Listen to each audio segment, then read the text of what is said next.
ഇപ്പോൾ CPM സംസ്ഥാന secretary MV Govindan മാധ്യമങ്ങളോട് സംസാരിക്കുന്നു. തത്സമയം. രാഷ്ട്രീയ പാർട്ടികൾ ഓരോന്നും ഏതെങ്കിലും ഒരു പാർട്ടി എന്ന രീതിയിലല്ല, ഓരോന്നും യഥാർത്ഥത്തിൽ മൃദുഹിന്ദുത്വ നിലപാട് സ്വീകരിച്ചുകൊണ്ട് BJPയുടെ അജണ്ടയെ, അവരുടെ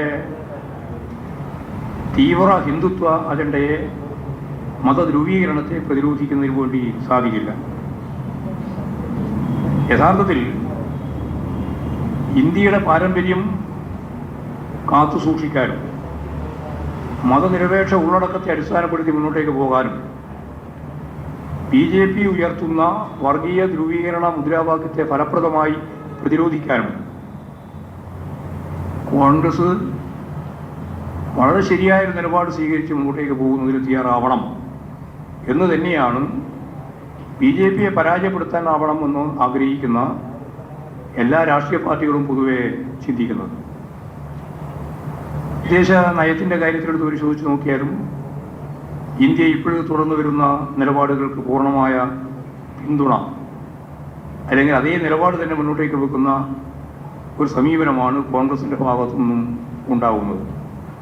അപ്പോൾ മതനിരപേക്ഷതയെ പോലെ തന്നെ പ്രാധാന്യമുള്ളതാണ് വിദേശ നയത്തിൻ്റെ കാര്യത്തിലുള്ള ഇന്ത്യയുടെ പാരമ്പര്യം കാത്തു സൂക്ഷിക്കുക എന്നുള്ളത്. ഇപ്പോൾ ഇസ്രയേലിൻ്റെ ഒപ്പം പൂർണ്ണമായിട്ട് നിൽക്കുന്ന നിലപാടിലേക്ക് ഇന്ത്യൻ വിദേശ നയത്തെ എത്തിക്കുന്നതിന്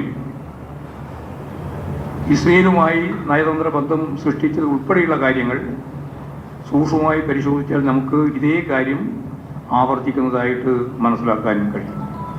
അമേരിക്കയുടെ ജൂനിയർ പങ്കാളിയായി എന്ന് മാത്രമല്ല, ഇസ്രയേലുമായി നയതന്ത്ര ബന്ധം സ്ഥാപിക്കുകയും ദീർഘകാലമായി ഇന്ത്യ തുടർന്നു വരുന്ന പലസ്തീൻ അനുകൂല നിലപാട് കൈയൊഴിയുകയും ചെയ്യുന്ന അതിൻ്റെ തുടക്കം യഥാർത്ഥത്തിൽ കോൺഗ്രസിൻ്റെ തന്നെ ഭാഗത്തു നിന്നാണ് ഉണ്ടായത്.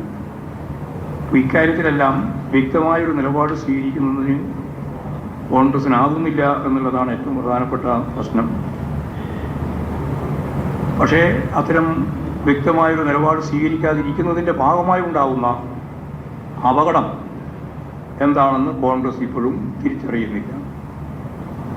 അപ്പോൾ വ്യക്തമായ നിലപാടും രാജ്യത്തെ രക്ഷിക്കുന്നതിനുള്ള മുദ്രാവാക്യങ്ങളും ഉണ്ടെങ്കിൽ മാത്രമേ ഏതൊരു പാർട്ടിക്കും ശക്തിപ്പെട്ട് മുന്നോട്ടേക്ക് പോകാൻ സാധിക്കൂ.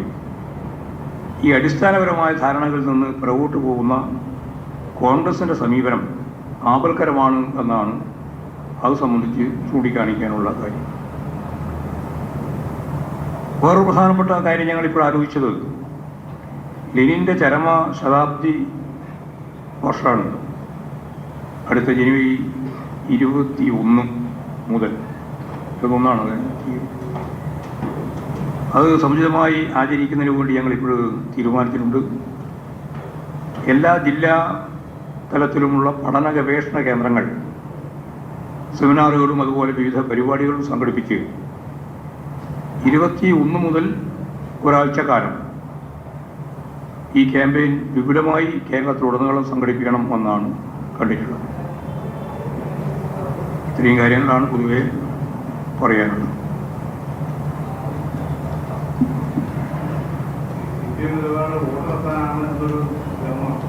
ഏത്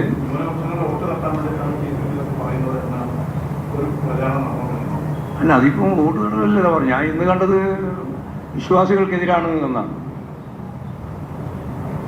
ചില ആളുകൾ വിശ്വാസത്തിൻ്റെ കുത്തകാവകാശികൾ, ചില ആളുകൾ വിശ്വാസികൾക്കെതിരെ എന്നൊക്കെ ഇവർ പറയുന്നത് സൂക്ഷ്മമായി പരിശോധിച്ച് നോക്കിയാൽ തീവ്രവാദികൾക്ക് ഒരു വിശ്വാസമില്ല, വർഗീയവാദികൾക്ക് വിശ്വാസമില്ല. വർഗീയവാദികൾ വിശ്വാസം ഒരു ഉപകരണമായിട്ട് ഉപയോഗിക്കുകയാണ്. വിശ്വാസികൾക്ക് വർഗീയവാദിയാവാനും പറ്റില്ല. അതാണ് ശരിയായ അർത്ഥം. അതുകൊണ്ട് വിശ്വാസത്തിൻ്റെ പേര് പറഞ്ഞു നടക്കുന്ന വർഗീയവാദികൾക്ക് യഥാർത്ഥത്തിൽ അവരാരും വിശ്വാസികളൊന്നുമല്ല.